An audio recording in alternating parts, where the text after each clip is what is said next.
depressurizing an airlock. Thick air poured inside, and his voice disappeared under mouthfuls of swallowed heat and alkali dust. The deputy's footsteps sounded sticky, like the black top was melting under the sun. James took a weak breath and tried not to cough it out. He was nervous, and he hated himself for it. Admittedly, this was a new experience. He had never even been pulled over before, which he had always attributed to his remarkably unremarkable driving. Elle had once compared him to one of those little circular vacuuming robots rich people buy. What were they called again? Oh, Christ! The cop caught his breath and rested one palm on the door. I should have had my light bar on. It's okay, James said, without really meaning it. He was startled by how young the deputy was. This guy was fresh out of high school, small-framed, acne-encrusted, and apparently trying to grow a mustache. It was going poorly.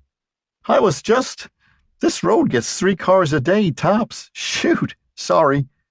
The kid sniffed, straightened, and pointed to the white truck on the roadside. This truck is abandoned all the way out here.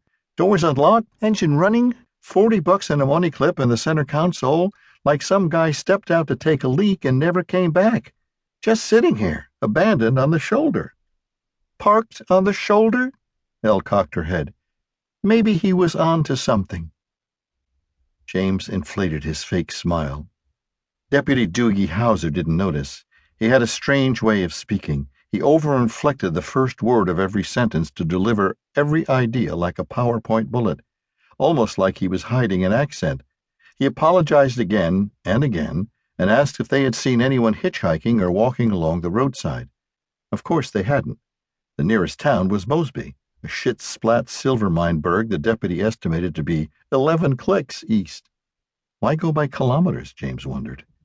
So leaving a functioning vehicle behind out here in this Mars-like world of rock and sky was fairly strange and possibly dangerous. The deputy said another thing that bothered James. You a cop? No. The question hit him between the eyes. Why? Fire, rescue, security? The kid squinted under the brim of that stupid hat with the solemn importance of a gypsy. I swear I can pick out an emergency guy from the regular civvies. It's in the eyes. You have busy eyes. James shrugged politely. Nope. He took a few medic classes, Elle said.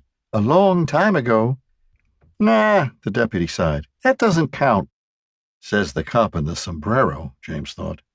He imagined Elle was thinking something wittier, but he hoped she would keep it to herself. He let the awkward moment pass and asked as sincerely as he could, How can I help?